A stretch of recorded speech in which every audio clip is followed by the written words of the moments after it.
ገና ወጣት ስለሆንኩ ወደፊት ኃጢአት ልሰራ እችላለሁ። ቁርባን በራሱ ችግር ውስጥ ይከተኛል ብሎ ያስብ ይችላል። ይሄ ግን የተገባ አይደለም። ለወጣት ብቻ አይደለም። በተለይ ደግሞ በጣም የሚያሳዝነው ነገር ከኦሪየንታል ቤተክርስቲያናት ውስጥ የኢትዮጵያ ኦርቶዶክስ ቤተክርስቲያን ብቻ ናት ስጋው ደሙን ቅዳሴ ተቀድሶ ስጋው ደሙን ሳይቀበሉ የሚወጡ ምዕመናን ያሉባት። ገና ስላላገባው ብቻዬን መቁረብ አልችልም። የዘላለማዊ ሕይወትን ሳንካፈል በቀረት ማለት እድሜ ቁጥር ነው፣ ዘመን ነው የሚለካው። በዚህ ዘመን ቁጥር ውስጥ መቼ እንደምንሄድ አናውቅም። በቅዳሴ ጊዜ የሚታወጀውን የካህኑንና የዲያቆኑን የማሳሰቢያ ቃል እፈራለሁ። መቼ ጊዜ እንደምንሄድ። ስለዚህ በዘመን የተገታ አይደለም። ወጣት፣ ሕፃን፣ አረጋዊ፣ ካህናት ወይም ምዕመናን ተብሎ የተገታ አይደለም። ማንም ክርስቲያን የእግዚአብሔር ልጅነት ካገኘ በኋላ ስጋውን ደሙን በየጊዜው መቀበል ይጠበቅበታል። ከተቀበልኩ በኋላ ልታመም ወይም ልሞት እችላለሁ ብዬ እፈራለሁ። ሕመምተኞችን እንጂ ጤነኞች ባለመድኃኒት አያስፈልጋቸውም ይላል አምላካችን ኢየሱስ ክርስቶስ።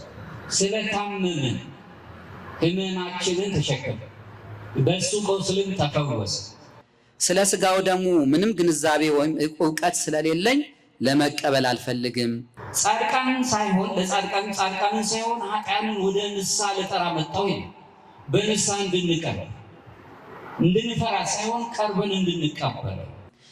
ከተቀበልኩ በኋላ መነገድ ወይም ሌላ ስራ መስራት ስለማልችል እፈራለሁ።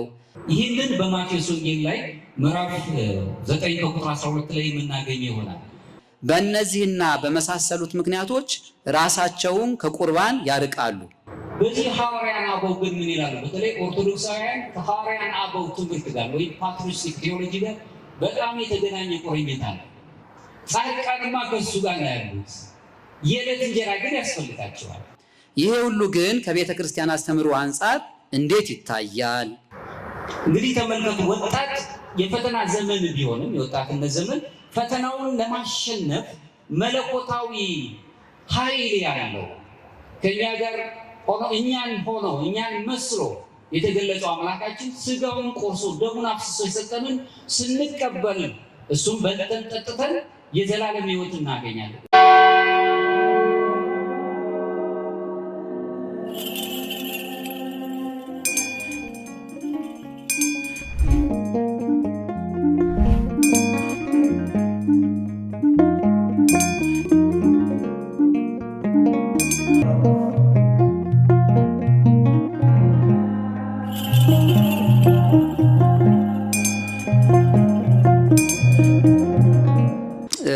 እኔ ካህን ነኝ ይላሉ አባታችን።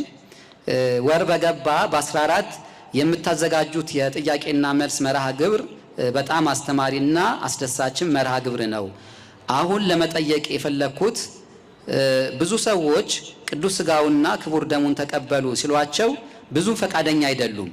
ለዚህም የተለያዩ ምክንያቶችን ያቀርባሉ። ለምሳሌ ገና ወጣት ስለሆንኩ ወደፊት ኃጢአት ልሰራ እችላለሁ፣ ገና ስላላገባው ብቻዬን መቁረብ አልችልም፣ በቅዳሴ ጊዜ የሚታወጀውን የካህኑንና የዲያቆኑን የማሳሰቢያ ቃል እፈራለሁ፣ ከተቀበልኩ በኋላ ልታመም ወይም ልሞት እችላለሁ ብዬ እፈራለሁ፣ ስለ ስጋው ደሙ ምንም ግንዛቤ ወይም እውቀት ስለሌለኝ ለመቀበል አልፈልግም፣ ከተቀበልኩ በኋላ መነገድ ወይም ሌላ ስራ መስራት ስለማልችል እፈራለሁ። በእነዚህና በመሳሰሉት ምክንያቶች ራሳቸውን ከቁርባን ያርቃሉ። ይሄ ሁሉ ግን ከቤተ ክርስቲያን አስተምህሮ አንጻር እንዴት ይታያል? በተጨማሪ አንድ ጊዜ ብቻ ከተቀበሉ በኋላ ሲደግሙ ወይም ደግመው ሲቀበሉ የማይታዩ አሉና እንዴት አድርጎ ወደ ጌታ ሥጋና ደም ማቅረብ ይቻላል የሚል ረዘም ያለ ጥያቄ ነው። እንግዲህ በዚህ አጋጣሚ ምዕመናን ባጭሩ ብዙ ምክንያቶችን እያበዙ ከቅዱስ ሥጋውና ከክቡር ደሙ ይርቃሉ። አንድ መራቅ ነው። ሁለተኛው ደግሞ አንድ ጊዜ ይቀበሉና ከዛ በኋላ ደግሞ የሉም፣ በቃ አይደግሙም። ስለዚህ እንዴት ደግሞ እነኝን ወደ ቤተ እግዚአብሔር ማምጣት ይቻላል የሚል ነው። መልሱን ወደ ክቡር አባት እግዚአብሔር ያክብርልን። ይሄ ሁለተኛው ጥያቄ 5 የሆኑ ዘርፎችን ይዛል። ምናልባት 6ኛው ላይ በማጠቃላይ ማሰብ እንችላለን።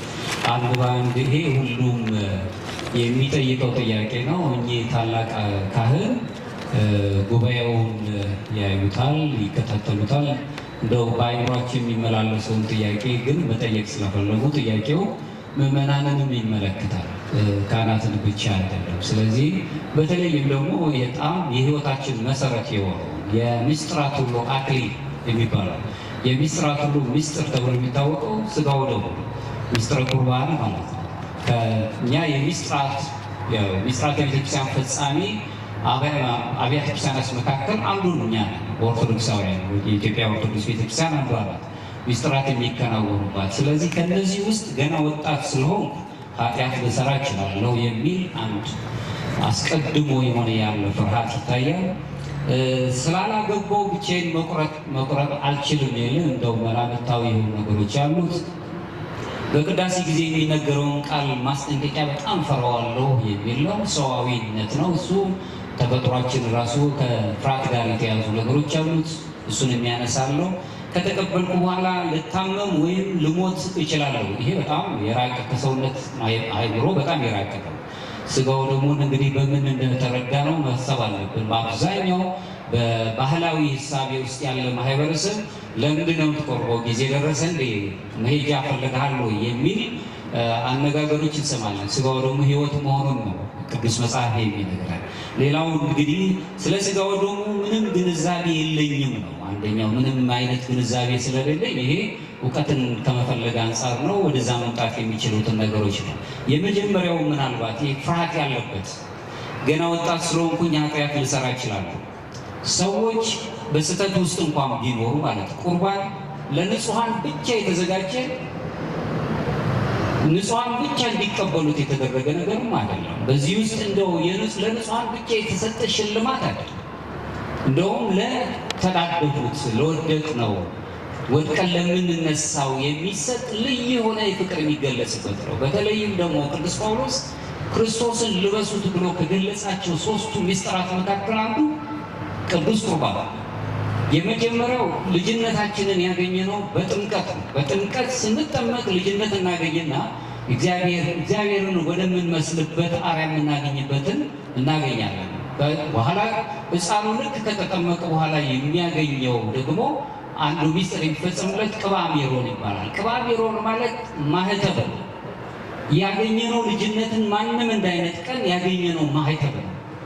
ሶስተኛው ሥጋውን ደግሞ እንቀበላለን።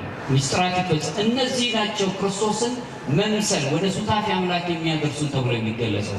ከቅዱስ ቁርባን ወጥተን መኖራችንን የዘላለም ሕይወት የምናገኝበት ስለሆነ፣ ስለዚህ ወጣት የፈተና ጊዜም ስለሆነ ቁርባን በራሱ ችግር ውስጥ ይከተኛል ብሎ ያስብ ይችላል። ይሄ ግን የተገባ አይደለም። ለወጣት ብቻ አይደለም። በተለይ ደግሞ በጣም የሚያሳዝነው ነገር ከኦሪንታል ቤተክርስቲያናት ውስጥ የኢትዮጵያ ኦርቶዶክስ ቤተክርስቲያን ብቻ ናት ሥጋው ደሙን ቅዳሴ ተቀድሶ ሥጋው ደሙን ሳይቀበሉ የሚወጡ ምዕመናን ያሉባት። ይረዳቸዋል።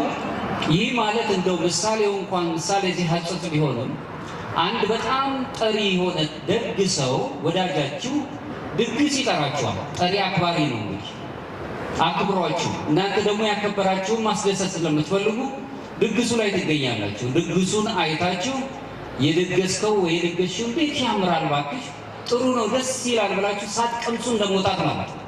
ግልጽ ነው። ሥጋውና ደሙን ሳንቀበል መሄድ የዘላለማዊ ሕይወትን ሳንካፈል በቅረት ማለት ነው። እድሜ ቁጥር ነው፣ ዘመን ነው የሚለካው። በዚህ ዘመን ቁጥር ውስጥ መቼ እንደምንሄድ አናውቀው፣ መቼ ጊዜ እንደምንሄድ። ስለዚህ በዘመን የተገታ አይደለም።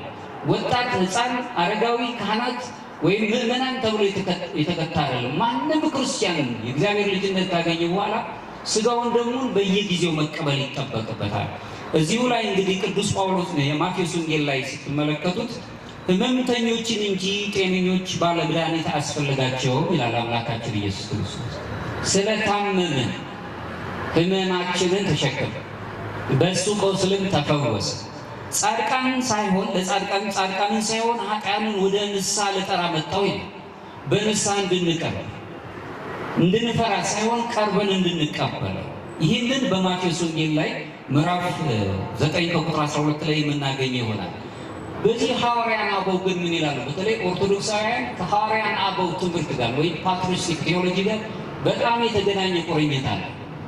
በዚህ ዙሪያ ውስጥ ምን ይላሉ ብለን ስናስብ ቅዱስ ዮሐንስ አፈወርቅ ተቀደም ያነሳውት ምን ይላል ሲያስተምር ከኃጢአት በሽታ ለመፈወስ ወደዚህ መለኮታዊ መድኃኒት ቅዱስ ቁርባን ቅረቡ እንጂ እኔ በሽተኛ ነኝና አልቀርብም አትበሉ ይላል። ከኔ ጋር ናችሁ?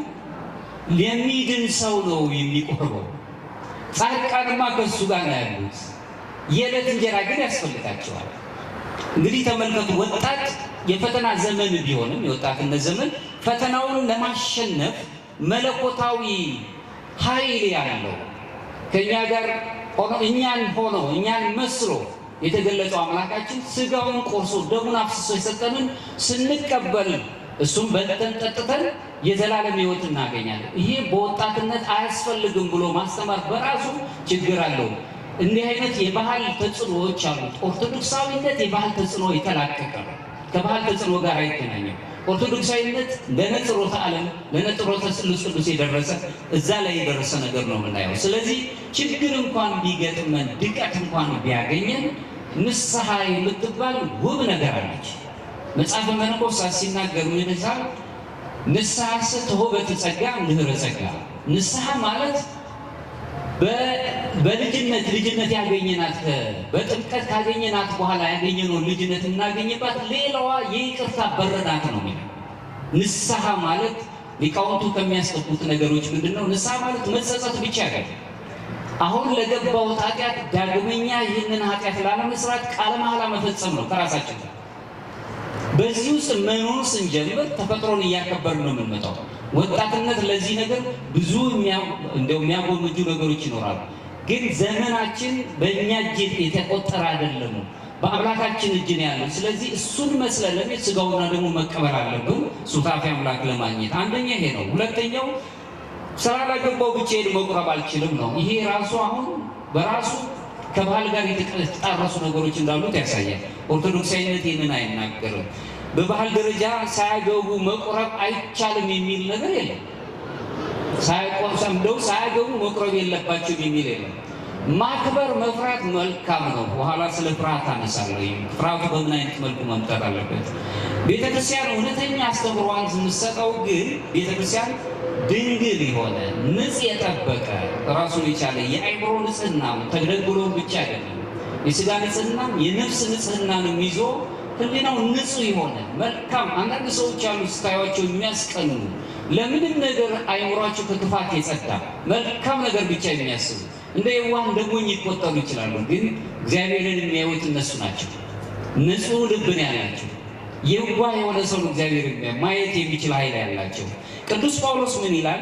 ያላገባው ጌታ እንዴት ደስ ማሰኘት እንደሚችል የጌታን ነገር ያስባል ይላል። አንደኛ ቆሮንቶስ ምዕራፍ 7 ከቁጥር 32 እግዚአብሔር ያላገባው ጌታን ደስ ላገባችሁት ብቻ ስጋዬን ደሜን ጠጡ ብሉ አላለም። ለሁላችንም ነው። መድኃኔ ዓለም ነው የተባለው የዓለም መድኃኒት የሆነ ለሁላችንም እንድንበላው እንድንጠጣው ዘላለም ሕይወት እንድናገኝ ነው ይሄንን ያለ። ስለዚህ ሳያገቡ መቁረብ የሚባለውን ነገር ሳያገቡ ለምን እኛ ራሳችን ለኃጢአት ለመስራት ዝግጁዎች እንደሆነ ነው የሚያሳየው። እዚህ ቦታ ላይ ይህንን ስለሚሄድ እንዲህ ልሰራ እችላለሁ እንላለን።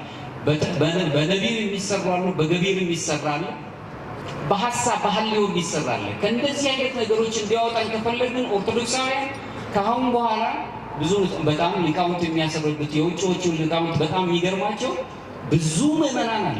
በነገራችን ላይ በዓለም ሁለተኛ ነን በቁጥር ኦርቶዶክስ ዋላ ኢትዮጵያን ኦርቶዶክስ ማለት ሁለተኛ ነን። በካህናት ብዛት አንደኛ ነን። ተመልክቱ።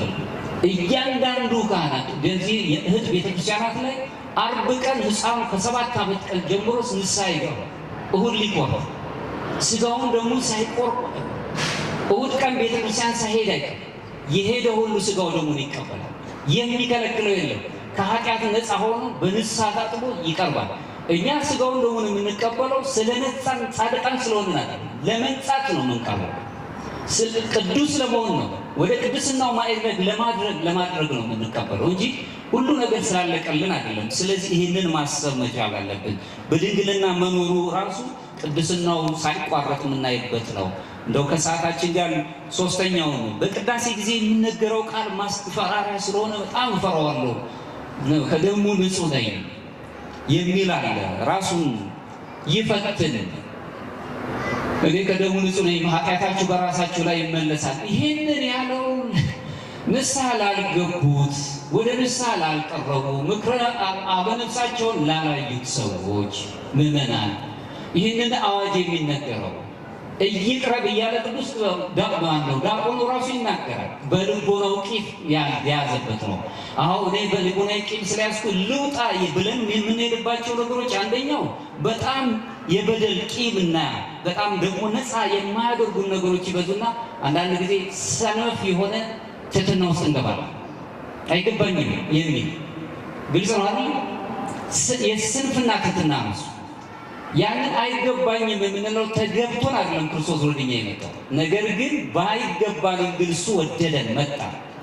አሁን እንዲያነጻን ወደ እሱ እንቀርባለን። ስለዚህ ቅዳሴው ሲናገር በፍርሃት ወደ መሸሽ መሄድ የለብንም። በፍርሃት ሁለት አይነት ፍርሃቶች አሉ። ወደኋላ ማነሳቸው ነገሮች ይሆናሉ። በተለይም ደግሞ ራሱ ተቀናዩ ለእግዚአብሔር በፍርሃት ዳዊት መዝሙረኛው የሚነግረን ይሄንን ነው። በፍርሃት ለእግዚአብሔር ተገዙ አለና እንደገና ደስ እያላችሁ ደግሞ ይላል። ደስታና ፍርሃት በጣም የሚቀላቀሉ ናቸው። የተለያየ ዓለም ውስጥ ነው ያለው። ደስ እያለው እንዴት ነው የሚፈራው? እየፈራ እንዴት ነው ደስ የሚለው? ነገር ግን እዚህ ላይ እያነሳ ያለው ለእግዚአብሔር ደስ እያለን የምንገዛበት በፍርሃት ተገዙ የሚለው የፍቅር ፍርሃት አለ፣ ወይም ቅዱስ ፍርሃት የምትባለው በሌላው ቋንቋ እነሱ ያሉት ራሱን የቻለ ቅዱስ የሆነ ፍርሃት። ሁለተኛው ፍርሃት ግን የባርነት ፍርሃት ወይም ኤንስሌቪንግ ፊር ይባላል። ሰዎች በተፈጥሯቸው በባህሪ ይዞት የሚመጡት አንድ አደጋ ሲመጣ የሚፈሩት ፍርሃት አለ። እንዲህ ቢሆንስ፣ እንዲህ ቢደረግስ? ሁሉ ነገር ህይወታችን በእግዚአብሔር እጅ ነው ያለው። እሱን ማሰብ አለብን። ፍርሃት ወደ ሽሽት ውስጥ ይከተናል። ያው አዳምን መመልከት ነው። ሕግ ከጣሰ በኋላ ሰውነቱ ጸጋውን ከራቀው በኋላ ቅጠል ለብሶ በጉቶ ውስጥ ነው የተደበቀው አይደል? በገነት የት ነው ያለው ሲለው እዚህ የት ጉቶ ውስጥ ምን ነው ራቁትን መሆንን ማን ነገረ? ኃጢአት ምን ጊዜም ያሸማቅቃል፣ አደባባይ ያወጣል። ስለዚህ ለኃጢአታችን ሽፋን አንፈልግ፣ ወደ እግዚአብሔር መቅረብ ይወደናል። ሰዎች እንኳን ቢፈርዱብን እሱ ግን ከፍርድ ነፃ ነው። ሁሉንም ነገር ሊወደን የታመነ ነው። እሷ እንኳን ይህንን ውሃ በእንባ አጠበችኝ፣ እናንተ ግን ለእግሬ እንኳን ውሃን አላቀረባችሁልኝም። ክርስቶስ በጣም በደለኛ የነበረችዋል ወዶ ከእናንተ መካከል ኃጢአት የሌለበት ሰው ይውገራት። ሊፈርዱ የመጡት ሁሉ ጠፉ፣ ኃጢአታቸው በግንባራቸው ታይተው። ከሳሾችሽ ወዴት አሉ አለ። ቀደም ብሎ ሲከሷት የነበር፣ እሷ ግን ከሳሽ አልነበረ። ይህ እንዲሄዱ አላት። ዳግመኛ አትበድይ። በእኔ ጋር ናችሁ። እግዚአብሔር እንዲህ ነው የሚወደን። ስለ ሰዎች ኃጢአት እያሰብን መኖር የለብን። ይደክማል እኮ ተውት። በነፍስ በስጋ ራሱ ስለ ሰዎች ማሰብ ኃጢአታቸውን እያሰብን መኖር ራሱ ኃጢአቱ በጣም ክብደት ይኖራል። ለካህናት የተሰጠውን ጸጋ ተመልከቱ። ንስሐ ስትገቡ በጣም ከባድ የሆነ ንስሐ ትነግሯቸዋላችሁ። የኃጢአት ነገር ያንን እያሰቡ የሚኖሩ ከሆነ ተፈጥሯቸውን እየቀዱ ነበር የሚኖሩት። ካህናት ግን ድንግል መሬቶች ናቸው። ትናንትና በገባችሁት ንስሐ ዛሬ መልሳችሁ ብትነግሯቸው ትላንት እንዲህ ነግረሽኝ ነበር ወይ ነው የሚሉት። ለምን? በእነሱ ከባቴ ያበሳላቸው ይነጠቃል ከአይምሮ። የኛ የምንናገረው ኃጢአት ይነጠቃል ካህናት አይምሮ። እነሱ ከባቴ ልክ ክርስቶስን የሚመስሉ በደልን አይቆጥሩ። ይህንን ማየት አለብን። ቅዱስ ጳውሎስ የሚነግረን አንዱ እሱ ነው። አራተኛው ከተቀበልኩ በኋላ ልታመም ወይ ልሞት እችላለሁ የሚል ነው። ይህንን እንግዲህ ስጋዬን የበላ ደሜን የጠጣ የዘላለም ሕይወት አለው ዮሐንስ ወንጌል ምዕራፍ 6 ላይ የሚነግረን ነው ከቁጥር 54።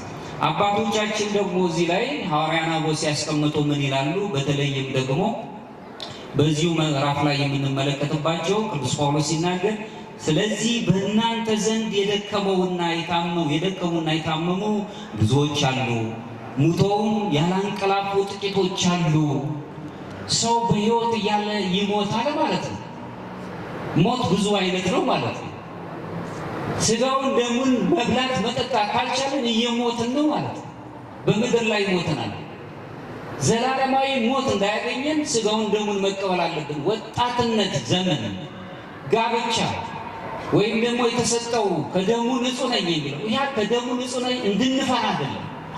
በንስሐ ታጥባችሁ የቀረባችሁ በልቦናችሁ ኃጢአት የሌለ ከኃጢአታችሁ በንስሐ የጸዳችሁ ካላችሁ ወደዚህ ሥጋና ደም ቅረቡ። በኃጢአታችሁ ላይ ንስሐ ያልገባችሁ ግን አትቅረቡ። ከኔ ጋር ናችሁ? ንስሐ የገባውን ሰው አልከለከለውም። ወደ እምነቱ የቀረበውን ሰው አልከለከለውም። ካህናት የሚነግሩት ይሄን ነው። በልቡ ቂም የያዘ ቢኖር ዲያቆኑ የሚለው። ስለዚህ በልባችን ያለውን ቂም አውጥቶ መጣል እንጂ ከሥጋው ደሙ ማራቅ የሚችል አዋጅ አይደለም ማለት ነው። እሱን ማየት የምንችለው ቢሆን ሥጋው ደሙ ጋር አሁንም የደከሙትንም ሥጋው ደሙ ምንም ጊዜ የለኝም። አሁን ራሱ ስለ ሥጋው ደሙ ምንም ግንዛቤ የለኝም፣ ይቅርታ ግንዛቤ የለኝም። እሱ ትምህርት ነው የሚያስፈልገው። በምን አይነት መልኩ መማር አለበት? ካህናት በዚህ ነገር ላይ ያስተምራሉ። እዚህ ላይ ሌላው ከተቀበልኩ በኋላ መነገድ ወይም ሌላ ስራ መስራት አልችልም። ማን ከለከለ? አሁን ይህንን ለዕዳችን ሽፋን እያደረግነው ነው። ስነግድ ላጭበረበር እችላለሁ ነው ማለት ገረጋና እንዴት ብለን ነው ከህሊናችን ጋር የምንታረቀው? ሥጋው ደሙን መቀበል አይደለም። እንዴት ብለን ነው አጭበርብረን እመኒ እዎ ወእመኒ አልቦ እውነቱን እውነት ሐሰቱን ሐሰት ማለት ሚዛን ማበላሸት፣ የሰዎችን ስራዎች ማጥፋት፣ የሰዎችን ማንኛውም ጉዳዮቻቸውን እነሱ አይደሉም ጉቦ ለሰጠን ሰው ብቻ ነው የሚመለከተው። ዓለሙ ጉቦኛ ነው። ይህ ከሆነ ሰውነታችንን ረስተነዋል፣ ከሰውነት ጠባይ ወጥተናል። ሥጋው ደሙን መቀበል ብቻ አይደለም። ስለዚህ በመነገዳችን ስህተት መስራት እንደሌለብን ነው ማሰብ ያለብን እንጂ ከሥጋው ደሙ መቅረት አለ። እውነት መስራት፣ ምናልባት እውነት ስትሰሩ ከጎን ያለው ሐሰት እየሰራ በምታስቡበት መጠን ላታድጉ ትችላላችሁ፣ በብዕለ ጸጋ ደረጃ ስናስቡ። ነገር ግን ህሊናችሁ ግን ልዕልና ላይ ነው፣ ከፍ ያለ ላይ ነው። በስራችሁ ይህንን ማሰብ ብትችሉ። እንደ ማጠቃላይ ሦስቶቹን ነጥቦች ለያዝ። ቅዱስ ቁርባን ዓላማችን መሆን አለበት፣ አክሊላችን፣ የመጨረሻ አክሊል፣ የድል አክሊል የሚባለው ከሰባቱ ሚስጥራት የቤተክርስቲያን መካከል አንዱ የአክሊል ወይ የምስራት ሁሉ ሚስጥር ወይም አክሊል ዘውድ ተብሎ የሚታወቀው ቅዱስ ቁርባን ሚስጥረ ቁርባን። ቅዱስ ቁርባን የተሰጠው ፍጹም ለሆኑ መላእክት አይደለም። በነገራችን ላይ ፍጹም ለሆኑ አይምሮ ጠባዩ ለተስማማላችሁ ሁሉን ነገር ላይ ቅዱስ ቅዱስ ቅዱስ ብለው ላመሰግኑት ለመላእክት አይደለም፣ ለእኛ ለወደቅ ነው።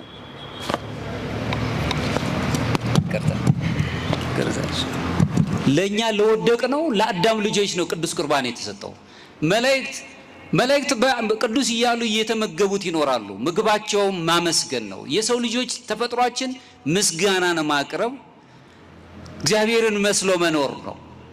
እግዚአብሔርን መስለን ለምንኖር ሰዎች ሥጋውን ደሙን ስንቀበል አሁንም ሱታፊ አምላክ እያገኘን ነው። አማልክት ዘበጸጋ ታናናሽ አማልክት የተባለ ወይም ደግሞ በጸጋ አማልክት ትባላላችሁ ነው የተባለው። ሰው ከሚባል ጠባይ አማልክት የሚባል ጠባይ ነው። እሱን የምናገኝበት ነው። አንደኛው እንግዲህ ቅዱስ ቁርባን ለሕይወታችን ዓላማ ማድረግ።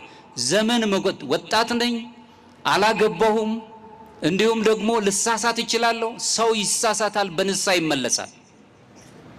ይህ አጠፋል፣ ልብሶቻችን ይጎድፋሉ፣ እናጥባቸዋለን፣ በሳሙና ይነጻሉ። ቀላሉ ምሳሌ ይሄ ነው።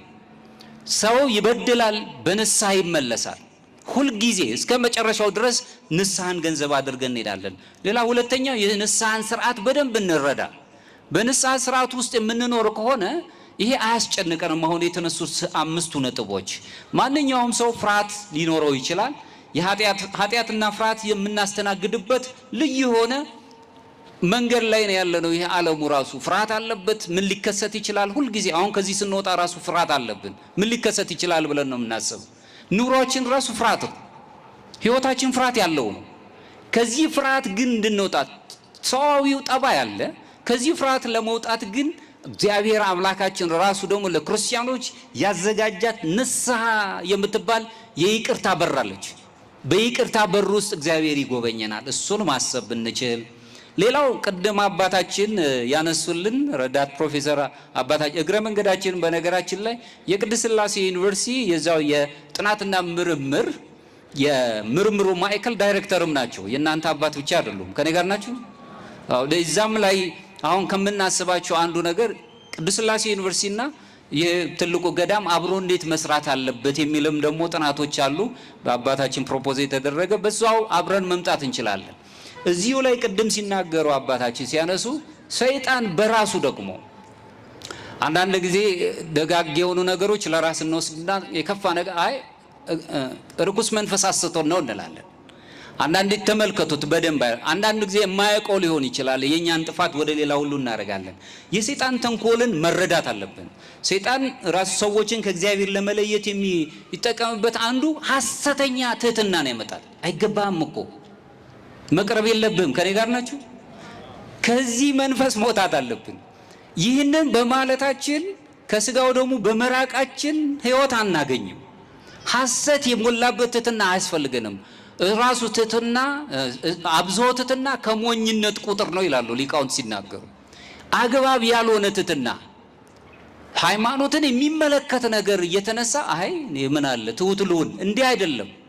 እምተናብቡ የህይስ አርምሞ አባጋቶን የሚነግረን ነገር ቢኖር ከመናገር ዝምታ ይሻላል ብሎ መጨረሻዎቹ ግን በእምነቱ ሲመጡ ግን ድንጋዩን አውጥቶ እምነቴስ ይህች ናት ብሎ ነው የመሰከረው።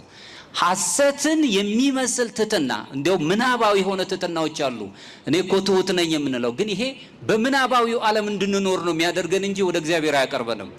እኔ ትሁት መሆን ያለብን አይገባኝም፣ እንደ ቸርነት ግን ኢትባ ታህተ ጠፈረ ቤቴ ከቤቴ ጣራ ትገባ ዘንድ አይገባኝም። መቶ አለቃው ያለው ይሄን ነው። ልጄን አድንልኝ አለውና ና እንሂድ ልፈውስልህ ሲለው እኔ እንኳን የማዛቸው የሚታዘዙኝ አሉ። ስለዚህ ይህን አንዱን ሂድ ብለው ይሄዳል፣ አንዱን ና ብለው ይመጣል። በቃል ይሄን ማድረግ እችላለሁ። እዘዝ በቃልከ፣ በቃል ብቻ እዘዝ ልጄ ትፈወሳለች አለ።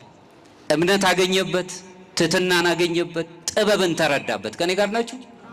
በእንደዚህ አይነት ጥበብ ውስጥና እምነትና ትህትና ውስጥ ስንኖር ሐሰት የሞላበት ትህትና አይደለም፣ እውነት ትህትና። አይገባኝም እንደ ቸርነት ግን እቀበላለሁ ማለትን መልመድ አለብን። እሱን ማየት የምንችል ከሆነ አሁንም ወደዚህ መቅረብ እንችላለን። የሰው ልጅ ስጋን ካልበላችሁ ደሙንም ካልጠጣችሁ በራሳችሁ ሕይወት የላችሁም። የዮሐንስ ወንጌል ምዕራፍ 6 ከቁጥር 54። ስለዚህ ወደ ክርስቶስ ስጋና ደም እንዳንቀርብ የሚያደርገን ምንም የለም ንስሐ እስከገባን ድረስ ማለት ነው።